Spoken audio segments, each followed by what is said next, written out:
بسم الله الرحمن الرحيم. مين فينا بيحب ياكل رز اللبن الكريمي الجميل اللي بتحسي كده ان هو اللبن بتاعه اكتر من الرز؟ انا النهارده عملت لكم الرز اللبن الكريمي الحلو قوي قوي قوي، البسيط جدا جدا جدا. مفيش تعقيد فيه، وهيطلع كريمي جدا جدا، وفعلا يا جماعه بيبقى جميل قوي قوي، وان شاء الله هيعجبكم. لو عايزين تشوفوا الفيديو معايا ما تنسوش اول حاجه تعملوها تخشوا تعملوا الاشتراك واللايك في القناه، ويلا بينا نشوف الرز بلبن بتاعي اللي انا عاملاه الكريمي دوت طلع معايا حلو كده ازاي. ويلا نشوف بينا من مكوناتنا.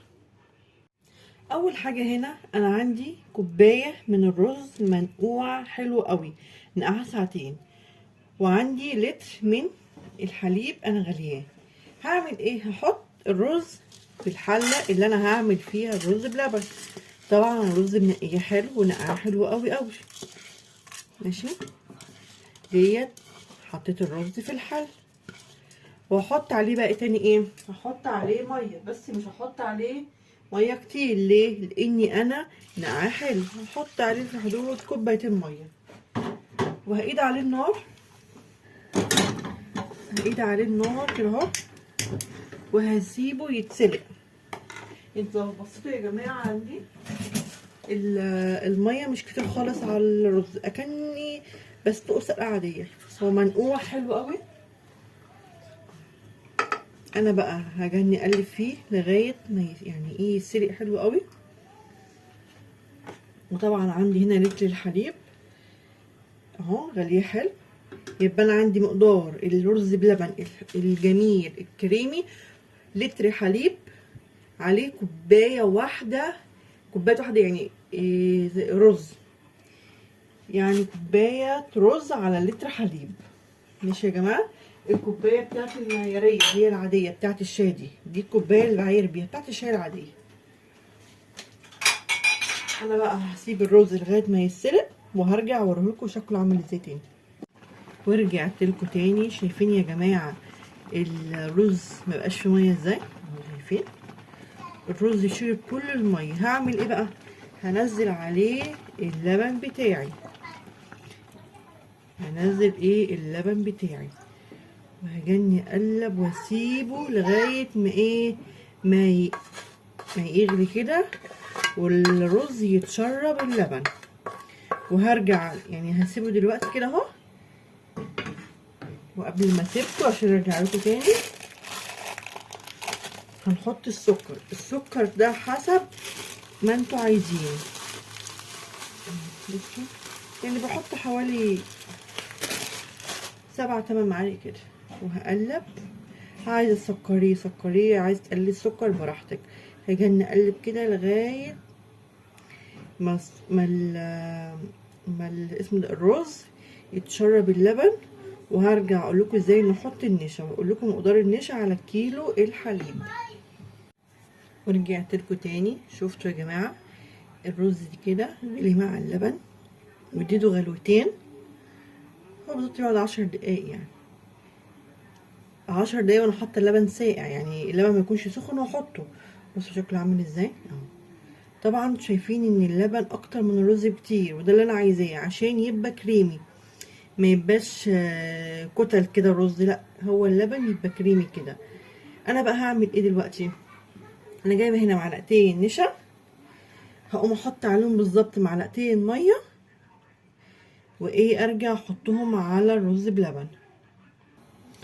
انا كده دوبت النشا مع الميه، ما بكترش الميه خالص خالص يا جماعه، يعني يا دوبك بدوب بس النشا كده في معلقتين ميه. اللبن بص بيغلي ازاي. بص اول ما احط النشا بحطه مع ميه كده. بص هيربط في ثانيه. بصوا اهو. هجني اقلب. اوعوا تحطوا النشا من غير ميه على اللبن، هيتكلكع على طول. بصوا اهو. هجني اقلب كده اهو. هوطي النار عشان انا عايزه النشا يستوي مع اللبن.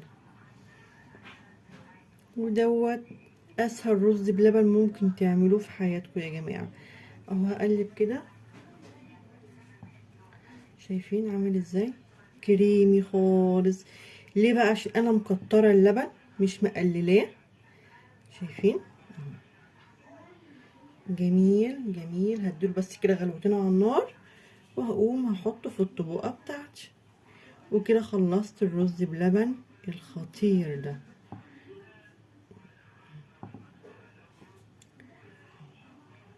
انا بقى هقلب تقلبتين كده وخلاص خلص الرز بلبن بتاعي. شايفين يا جماعه؟ ادام الفقاقيع كده ظهرت يبقى خلاص كل حاجه استوت، يبقى اطفع الرز بلبن بتاعي. انا طفيت عليه اهو، وهجيب بقى الطبقه بتاعتي. هجيب الطبقه، جايبه الطبقه بتاعتي وهغرف فيها اقلب. بصوا لازم اقلب من تحت لفوق كده اهو. انتوا شايفين دلوقتي الله ده اللبن سايل؟ لا، هنسيبه بالظبط دقيقتين هتلاقيه مسك في بعضه وهيبقى كريمي. ما تكتروش النشا وما تكتروش الميه عشان يبقى كريمي ويبقى احسن من بتاع المحلات كمان. اصب كده اهو.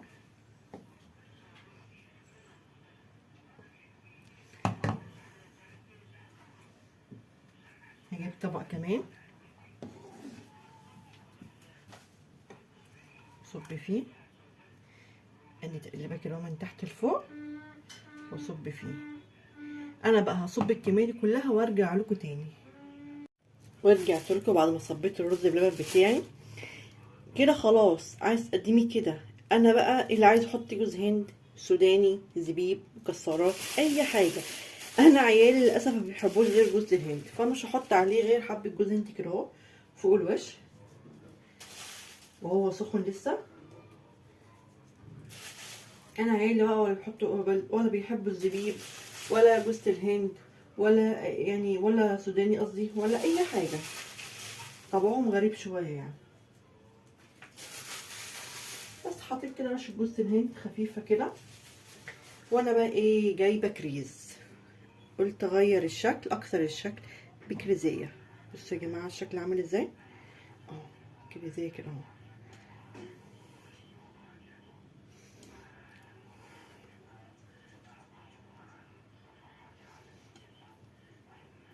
شكلها حلو قوي وغير الشكل بتاعه بجد.